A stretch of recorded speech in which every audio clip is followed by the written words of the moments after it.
Selamat siang ya sobat sekalian, salam sehat untuk kita semua.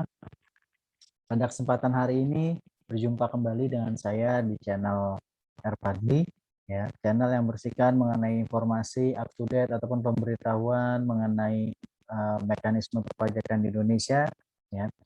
Dan pada kesempatan kali ini saya akan menyampaikan melanjutkan pembahasan kita yang sebelumnya. Di episode kita yang sebelumnya ya, kita membahas mengenai pengertian unsur-unsur perpajakan, prinsip pemungutan pajak, asas pemungutan pajak yang ada di Indonesia. Nah, pada kesempatan kali ini ya, pada kesempatan yang baik saat ini kita akan membahas mengenai sistem pemungutan pajak, teori pemungutan pajak, dan juga jenis-jenis perpajakan yang ada di Indonesia. Oke, sebelum kita masuk ke pembahasan, jangan lupa ya untuk klik ya subscribe channel saya di Erpadli ya. Kita masuk ke pembahasan mengenai sistem pemungutan pajak, teori dan juga jenis-jenis perpajakan yang ada di Indonesia.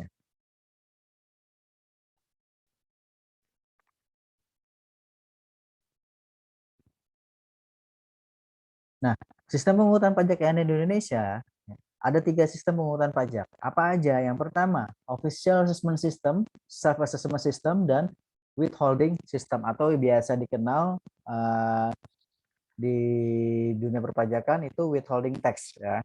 Nah, yang pertama, Official Assessment System itu apa? Official Assessment System merupakan sistem pemungutan pajak yang wewenangnya ada di Fiskus ya ataupun di kantor pelayanan pajak yang menentukan besar tarif pajak terhutangnya ya, besar tarif pajak terhutangnya yang menentukan siapa? Fiskus, bukan kita selaku wajib pajak, tapi petugas dari Dirjen Pajak, dalam hal ini petugas pajak dari KPP. Nah, biasanya untuk official assessment system ini terjadi saat proses audit pajak dilakukan oleh Fiskus ke kita selaku wajib pajak, baik itu wajib pajak orang pribadi maupun badan.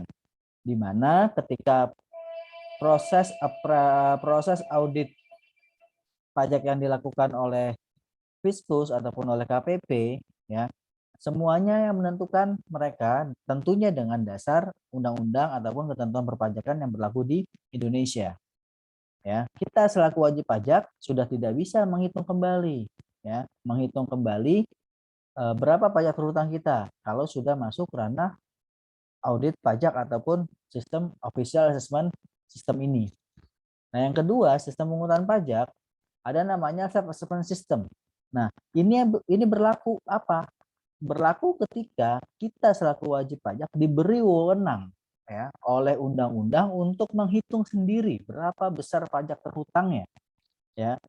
Kita menghitung sendiri berapa setoran kita ke kas negara, berapa kewajiban perpajakan kita, berapa tarif yang dikenakan ya, berapa juga pajak terhutangnya, penghasilan kena pajaknya berapa, kita semua ataupun si wajib pajak sendiri yang memiliki wewenang untuk menghitung berapa besaran dari masing-masing pajak terhutangnya. Ya, tentu self assessment system ini kita lakukan sesuai dengan ketentuan ataupun undang-undang perpajakan yang berlaku. Jangan sampai kita melanggar undang-undang perpajakan ataupun ketentuan perpajakan yang berlaku di Indonesia. Meskipun di situ ada kalimat sistem pemungutan yang memberi wewenang kepada wajib pajak. Ya, bukan berarti kalau kita sudah dikasih wewenang oleh negara ataupun oleh secara legalitas undang-undang kita dikasih wewenang, tapi kita malah melanggar undang-undang tersebut. Tentu tidak seperti itu. Ya, meskipun kita diberi kesempatan, diberikan wewenang untuk menghitung sendiri, ya berapa besaran pajak terhutang kita, tetap dasar kita sesuai dengan undang-undang ataupun ketentuan perpajakan yang berlaku. Ya. Selanjutnya ada yang namanya withholding system atau withholding tax. Sistem pemungutannya ya yang diberi wewenang siapa? Pihak ketiga. Ya, bukan kita selaku wajib pajak dan juga bukan Fiskus. Ya, bukan Fiskus atau petugas KPP yang menghitung besaran pajak terhutangnya. Siapa tapi? Tapi yang menghitung itu pihak ketiga. Contoh, kalau misalkan kita selaku karyawan, ya, kita sebagai karyawan yang menghitung kita itu perusahaan tempat kita bekerja, atau ya sobat sekalian sebagai pengusaha, ya, bertransaksi dengan PT A, dengan perusahaan A, dia sebagai wajib pajak memotong penghasilan yang sobat terima, ya. Dia menghitung siapa? Yang menghitung lawan transaksi kita, ya. Tentu mereka atau lawan transaksi kita tersebut dasarnya tetap berdasarkan undang-undang ataupun ketentuan perpajakan yang berlaku. Tidak bisa mereka semena-mena juga menetapkan tarif yang tidak sesuai dengan peraturan perpajakan yang berlaku. Nah, dari ketiga hal ini, untuk poin 2 dan poin 3, self assessment ataupun withholding system, ya, ini dari Fiskus belum masuk ke ranah penetapan berapa pajak berhutangnya. Tetapi ketika poin 2 dan poin 3 ini dilanggar, dalam artian baik itu kita selaku wajib pajak ataupun pihak ketiga atau lawan transaksi kita melakukan pemotongan pajak yang tidak sesuai dengan ketentuan peraturan perpajakan, contoh tarif pajak yang tidak sesuai, ketika masuk ke ranah audit pajak, otomatis perhitungan yang dilakukan oleh sobat sekalian ataupun oleh lawan transaksi sobat sekalian itu akan menjadi temuan ataupun akan berakibat munculnya official assessment system, dan besarannya pun otomatis tidak hanya pokoknya saja, nanti ada yang namanya sanksi administratif, ya. Makanya ketika kita diberi kepercayaan untuk menghitung sendiri berapa besar pajaknya ataupun kita atau sebagai lawan transaksi yang menggunakan jasa ataupun membeli barang dari pihak lain, hendaklah ketika itu terhutang terhutang pajak, kita potong ataupun kita pungut sesuai dengan ketentuan perpajakan. Jangan kita keluar dari koridor ketentuan tersebut, ya. Supaya apa? Supaya kita tidak memperoleh pemungutan pajak yang bersumber dari official assessment system ini, ya. Karena akan merugikan diri kita sendiri sebagai wajib pajak. Selanjutnya ada yang namanya teori pungutan pajak. Apa sih teori pungutan pajak? Ya, dalam perpajakan, teori pungutan pajak sama halnya dengan teori asuransi. Apa? Ketika kita membeli produk suatu asuransi, ya, otomatis diri kita ataupun harta kita, ya, mendapat perlindungan dari premi yang sudah kita bayarkan. Demikian pula perpajakan pun sama. Ketika negara melakukan pemungutan pajak, ya, memaksa kepada kita selaku warga negara untuk melakukan pembayaran ataupun penyetoran pajak, otomatis negara bertindak sebagai perusahaan asuransi. Maksudnya gimana? Kita selaku warga negara, ya, kita selaku warga negara memperoleh perlindungan, contohnya keamanan. Ya, kita memperoleh perlindungan dengan adanya polisi ataupun TNI, ya. Contoh lain, ketika kita memperoleh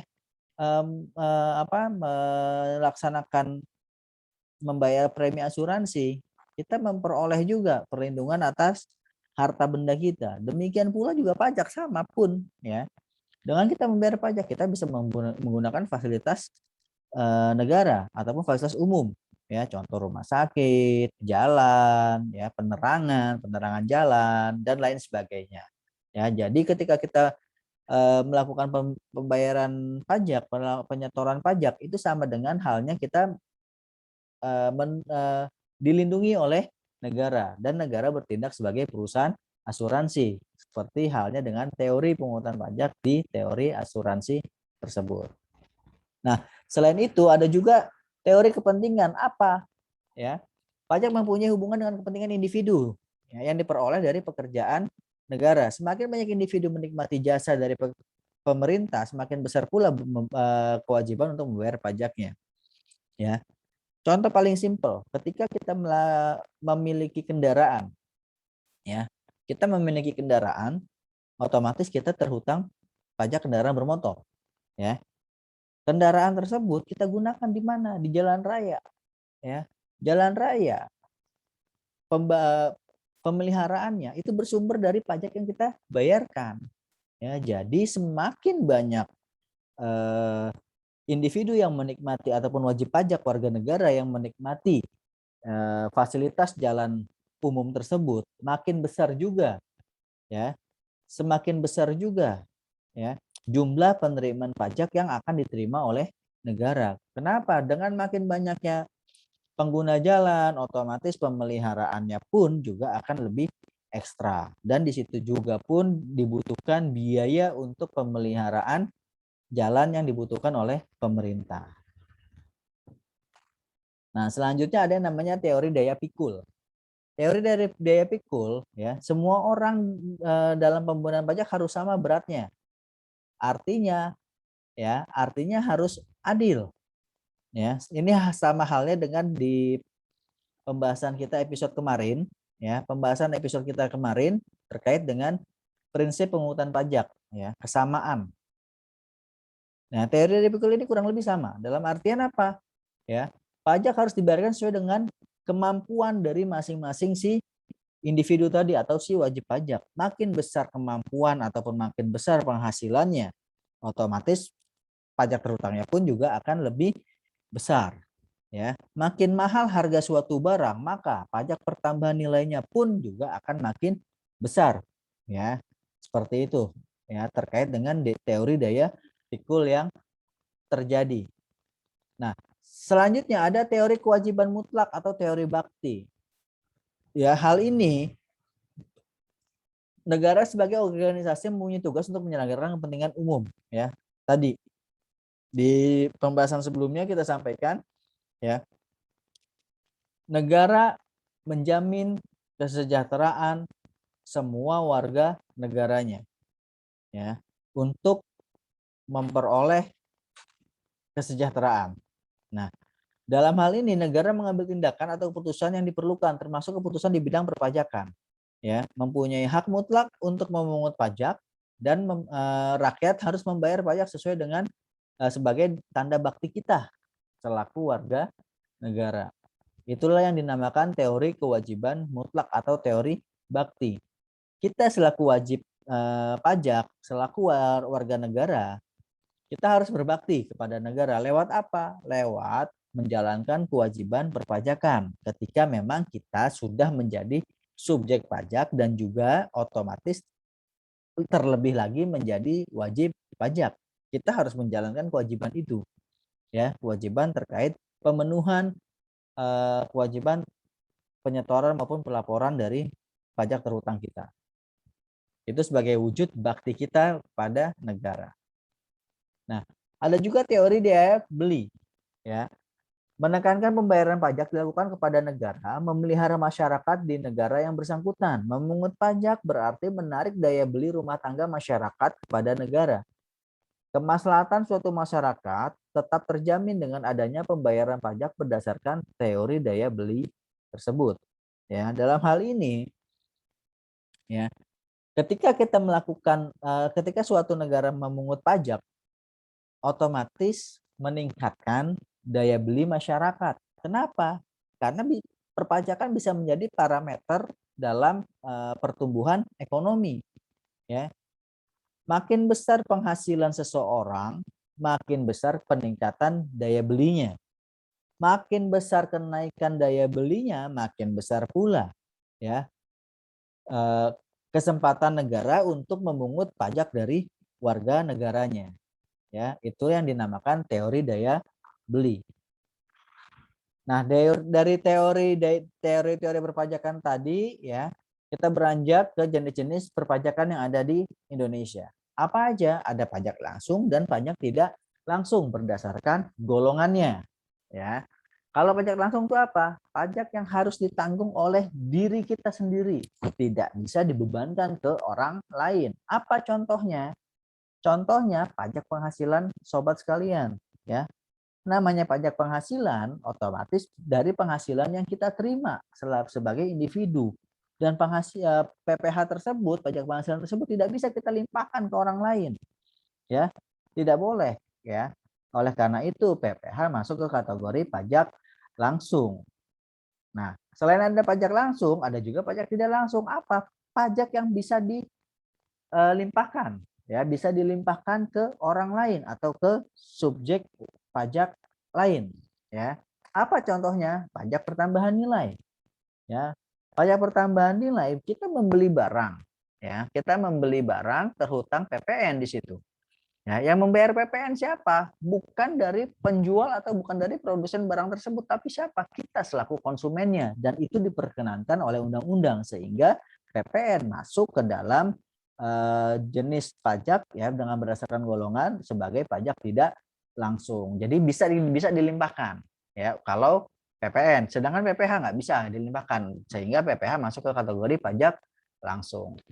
Nah, tadi berdasarkan golongan, sekarang berdasarkan sifatnya. Apa aja berdasarkan sifatnya? Ada pajak subjektif dan ada pajak objektif. Kalau pajak subjektif, ya, pajak diperhatikan terkait dengan subjek pajak tersebut ataupun orangnya, ya, orangnya orangnya yang menjadi penentu besaran dari pajak terhutangnya. Ya, contoh paling simpel itu di pajak penghasilan. Ya, pajak penghasilan, makin besar pajak penghasilannya, makin besar penghasilan dari individu tersebut, makin besar pajak terhutangnya. Ya, itu contoh pertama dari pajak penghasilan. Yang kedua, ketika PTKP seseorang, ya, PTKP baik itu yang sudah menikah, belum menikah, ataupun sudah menikah tapi punya tanggungan 1 anak, 2 anak, dan 3 anak, itu PTKP-nya pun beda. Ya, sehingga untuk pajak subjektif ini yang menentukan siapa? Individu dari si penerima penghasilan tadi. Contoh kalau pajak penghasilan, ya, itu masuk kategori pajak subjektif. Selain pajak subjektif, ada yang namanya pajak objektif. Ya, kebalikannya, berlawanan dari pajak subjektif. Ya, ada namanya pajak objektif apa?